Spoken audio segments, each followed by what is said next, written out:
And now, viewers, it is my great pleasure to introduce you to a great new children's ITV series. For the first time on television, the stories of Thomas the Tank Engine and friends. Take it away, boys.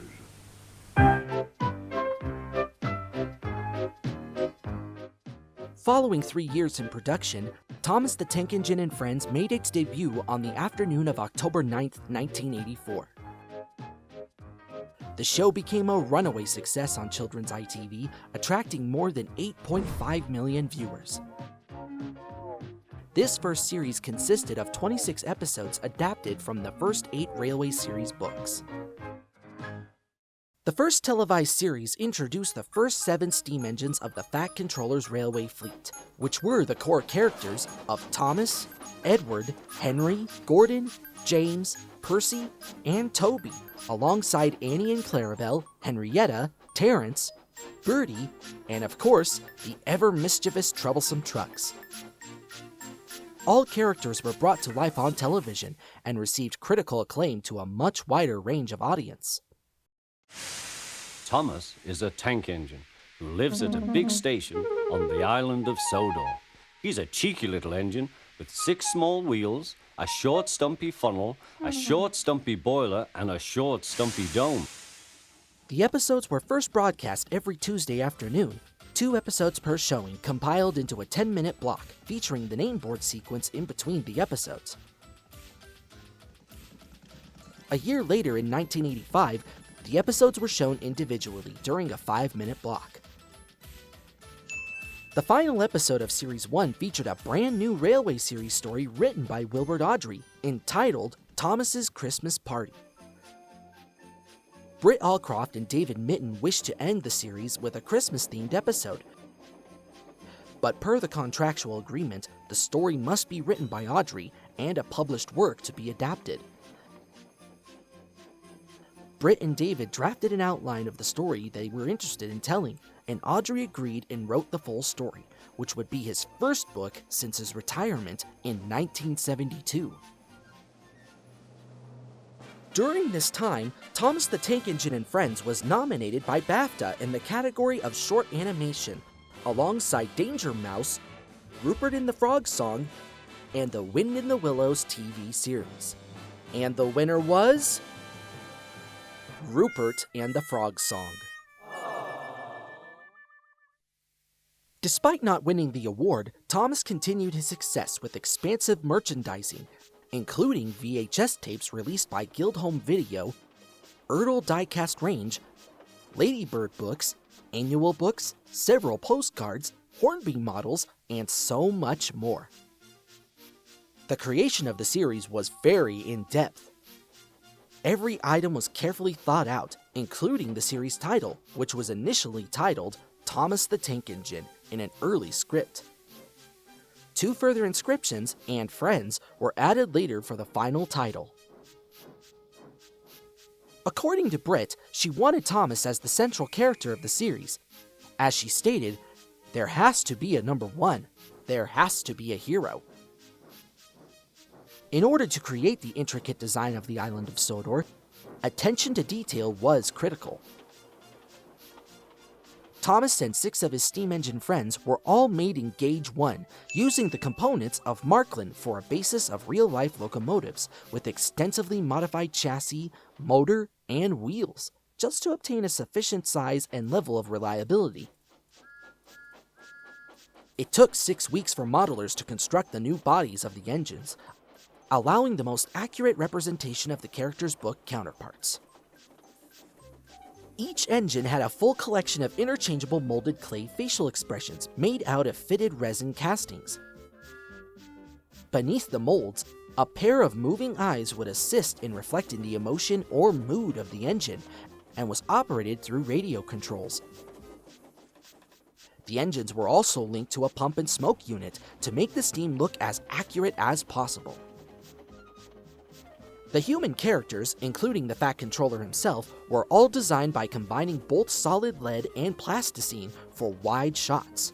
For close-up scenes, some human models had to be made on a larger scale.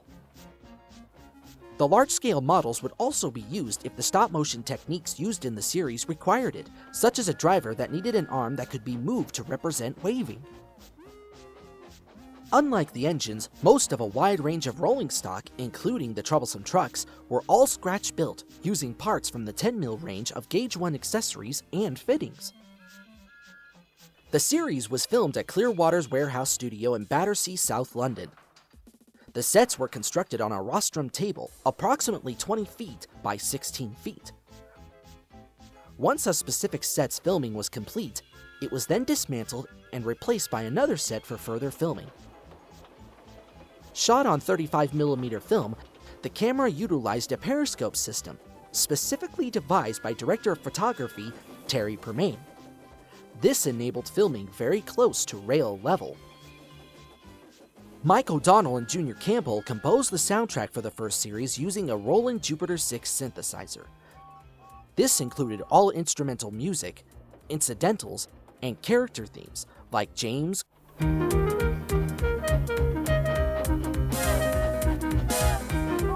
Gordon,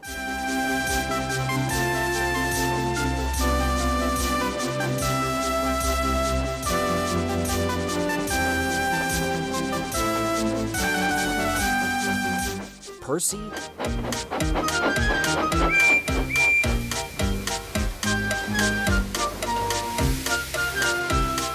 Henry,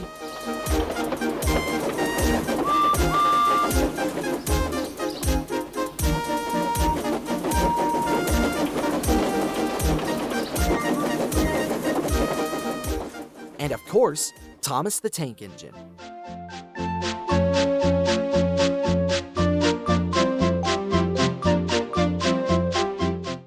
The series received fantastic publicity and press in the media, including the headline, Thomas the TV Star. Subsequently, the Railway series books that inspired the television show had sold more than 8 million copies for readers both old and new. Following the success of the first series, a second televised series was soon in production. This would be filmed at Shipperton Studios, which would become the home of Thomas until Series 12, the final series to utilize the models in 2008.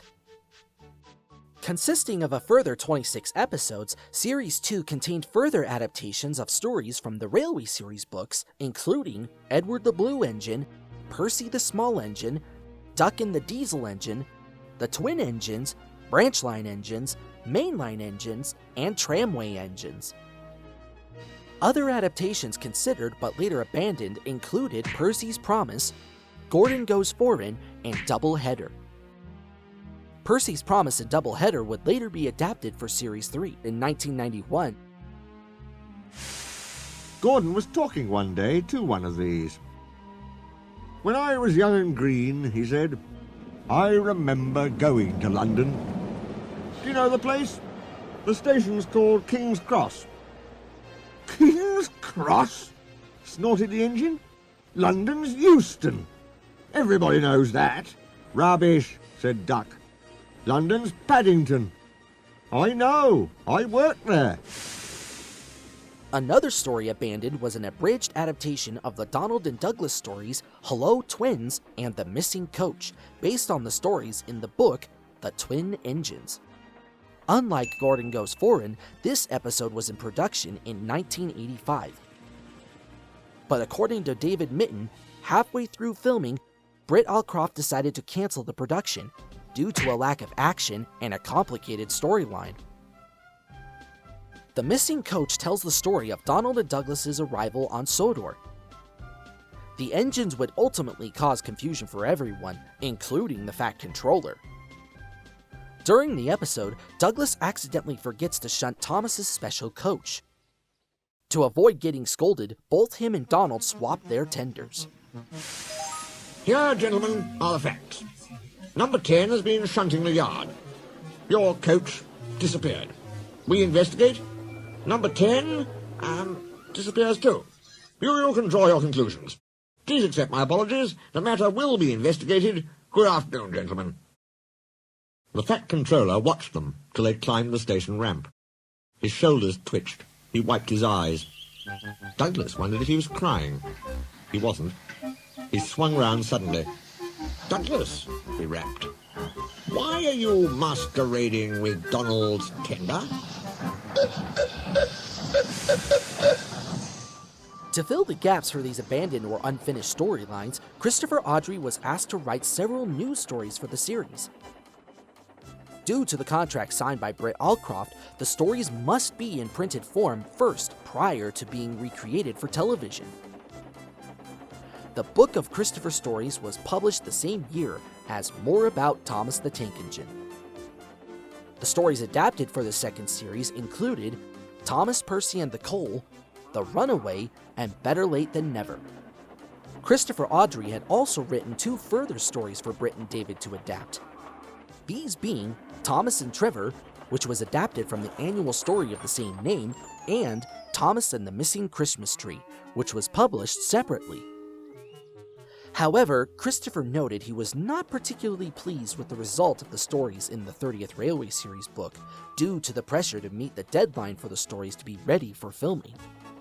Toward the end of Brakevan, where Douglas accidentally crushed the spiteful Brakevan into pieces while trying to help James up the hill, his nameplate was clearly shown when they weren't supposed to until after a follow-up episode, The Deputation, where the Fat Controller praised the twins for their splendid effort in clearing up the snow.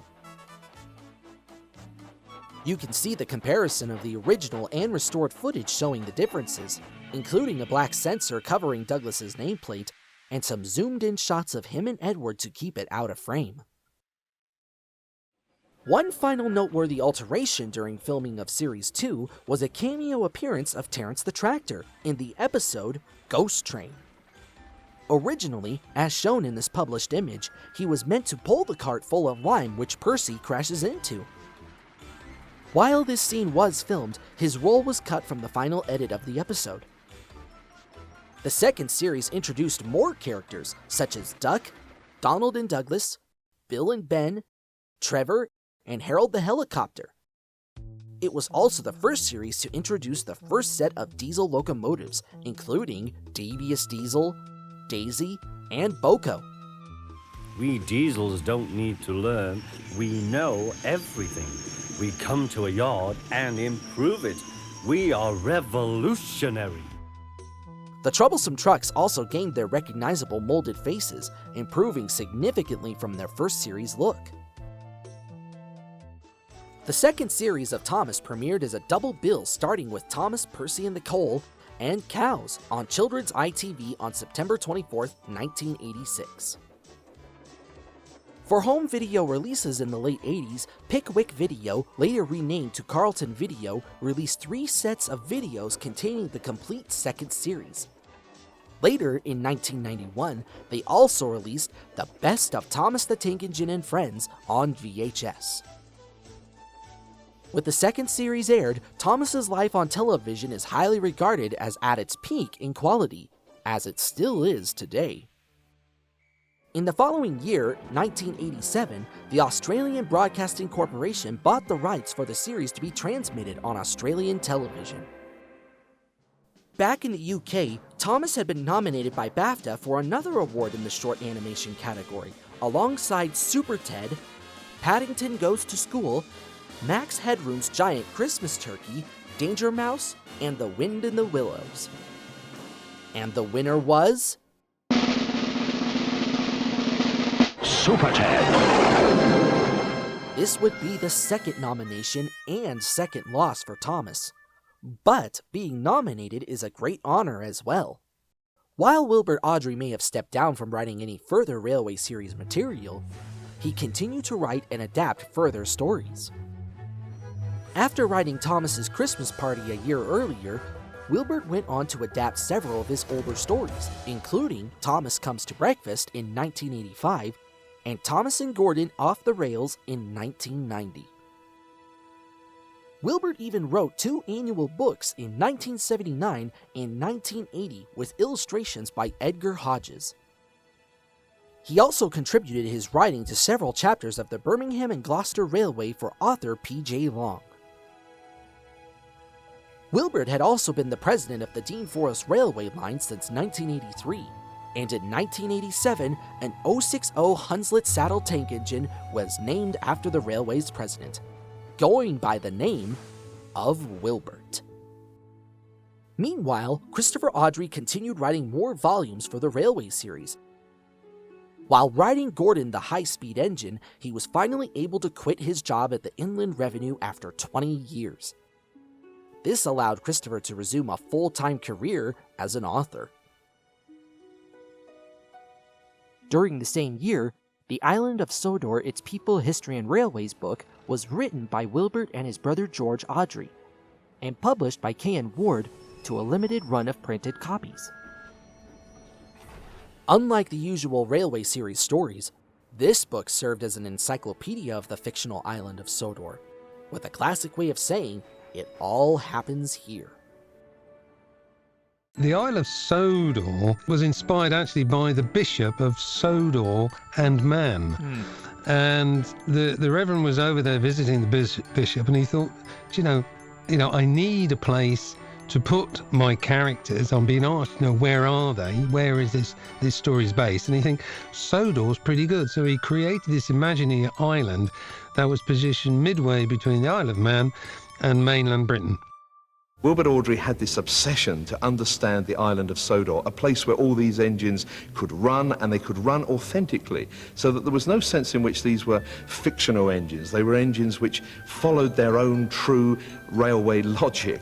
Sodor is a great crossword puzzle. It's bringing together all these disparate, unrelated ideas and making them part of a whole new mythology. And there aren't many people who have done that. J.R.R. Tolkien, in creating Middle-earth, created his own land, his own language, his own geography, his own sense of place in which to put his stories. Wilbert Awdry is one of the few other people who has done that. My sister and I remember very clearly Father, on his day off from his parish work, would write, and he would bring to the tea table what he'd written, because it was important that these things should be read aloud as they were intended to be. And there was one occasion in particular where we had an input. It was the story of the race between Thomas and Bertie. We all felt that there was something not quite right. One of them had more hazards than the other. But Father proved that they hadn't by drawing us a map. And he was a stickler for the accuracy of how a railway worked, wasn't he? Absolutely, yes. All his stories, and my brother's afterwards, were based on anecdotes, documentaries, things reported that had actually happened on railways, so everything had to be correct. As the railways of Sodor continued to evolve, an intricately detailed map of the island was developed in 1958. The map continues to be updated to this day. For both Wilbert and George, this map was much like a jigsaw puzzle, filling it in after years of correspondence and conversation between the two. The Island of Sodor book also provided answers to readers' questions, such as, why Sodor? Why did the railway choose the routes they did? Why have the places got such odd names? And so forth. Because of its limited release, the book had become increasingly challenging for fans to obtain. Secondhand websites sometimes have the book for sale for upwards of £1,500. Some would call it outrageous, but who knows? It could be a signed copy by both Wilbert and George themselves. The Awdrys describe the island of Sodor as approximately 62 miles east to west and 51 miles north to south. It has many railway lines, including the Northwestern Railway, the Skarloey Railway, the Coldefell Railway, and the Arsdale Railway.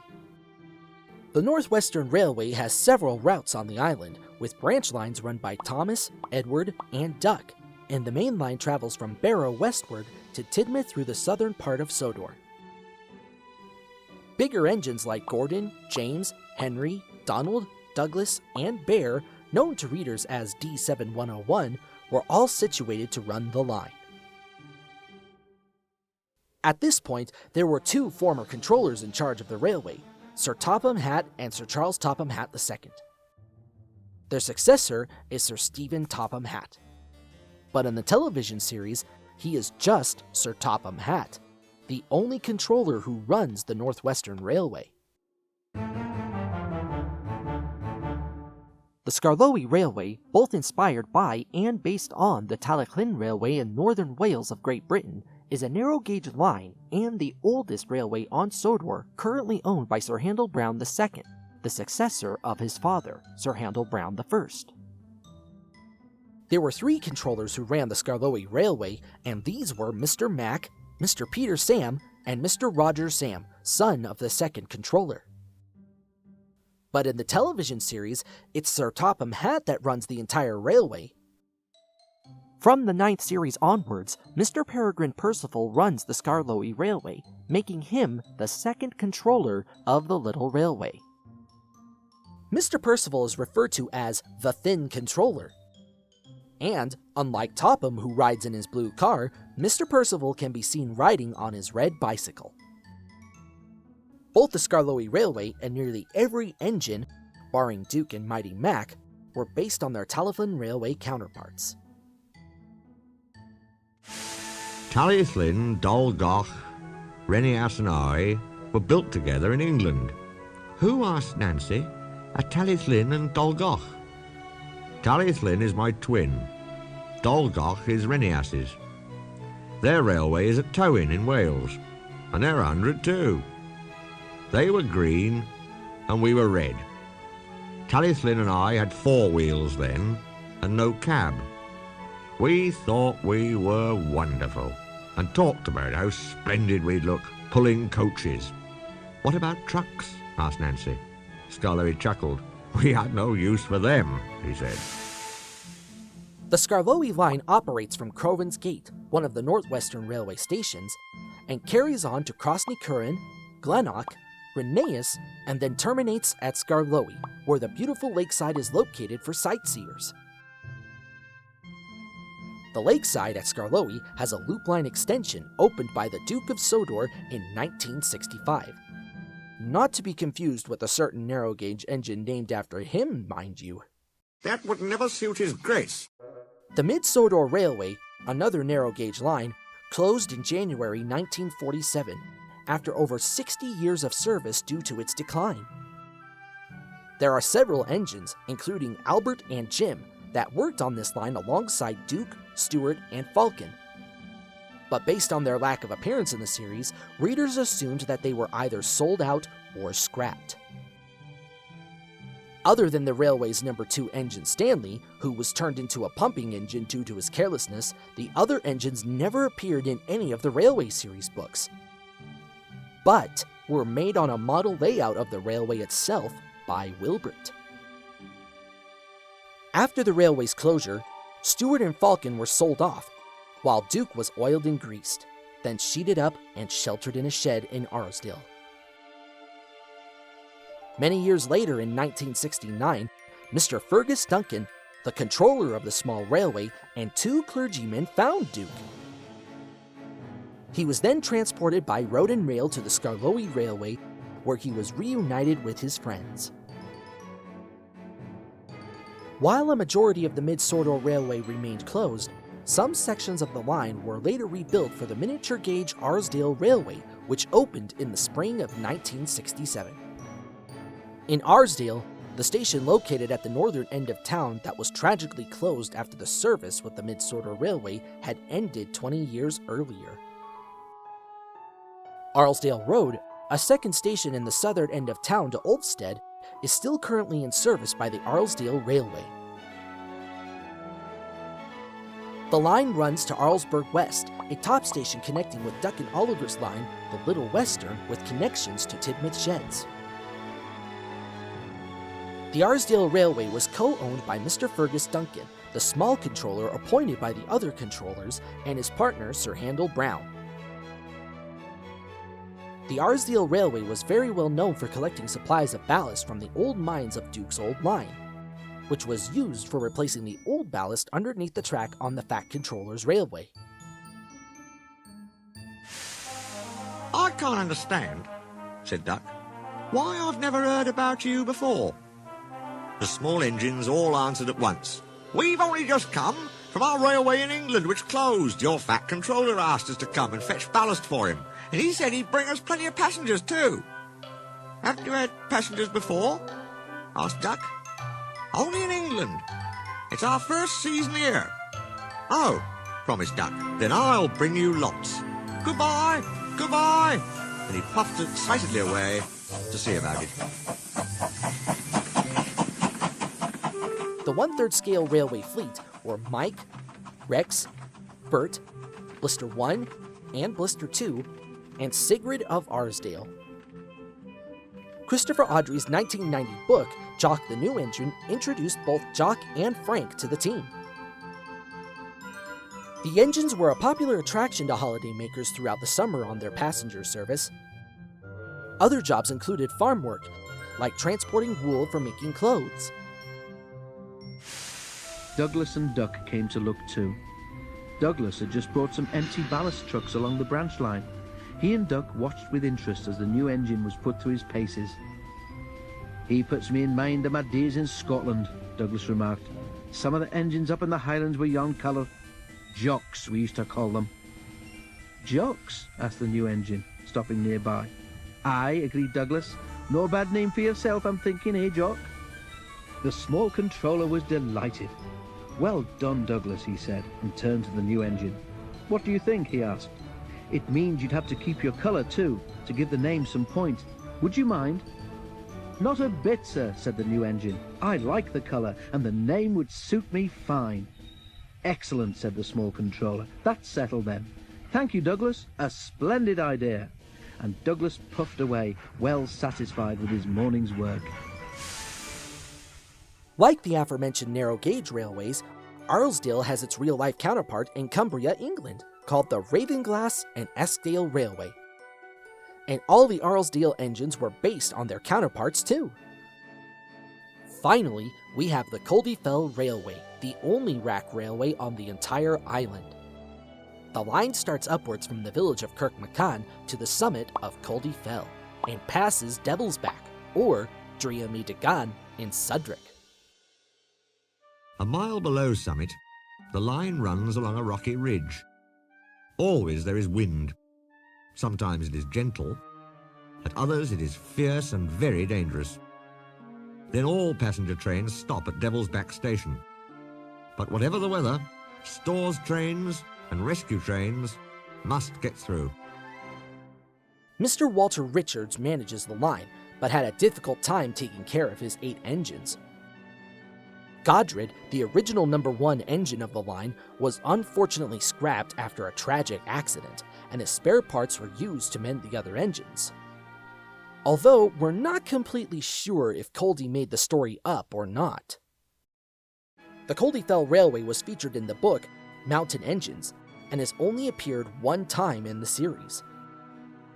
According to Christopher, this was due to the stringent safety precautions and limited traffic of the Snowdon Mountain Railway in Wales, the real-life mountain railway line that inspired the stories of the Culdefell Railway.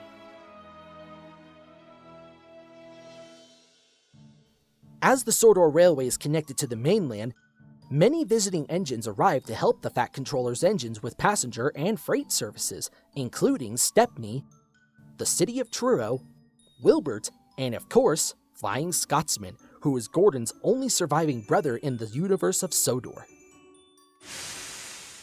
The Fat Controller said he had all been honoured, and thanked Flying Scotsman and his owner for their help. "Please tell everyone," he went on, "that whatever happens elsewhere, steam will still be at work here. We shall be glad to welcome all who want to see and travel behind real engines." This announcement was greeted with cheers, and Flying Scotsman departed to the strains of "Will Ye No Come Back Again," led, as one might expect, by Donald and Douglas. Additionally, there were many landmarks to explore on the island itself, which included stations, quarries, harbors, castles, mountains, and more. There is an abundance of Sudrian landmarks existing all over Sodor. And one of the prime examples is Brendam, a top station at the end of Edward's branch line and one of Sodor's industrial harbors where large ships come and go with passengers, cargo, and fish. Bill and Ben would regularly visit Brendam, bringing in china clay from the nearby workings, which would then be shipped to the mainland once unloaded from the trucks.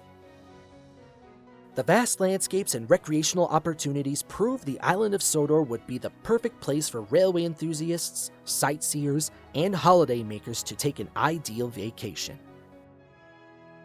But one of the greatest exports the island of Sodor has is its never-ending adventures. Children in the UK have grown to love these stories and episodes for nearly 50 years. And soon, these exciting stories would reach far and wide and attract a massive audience from all over the world.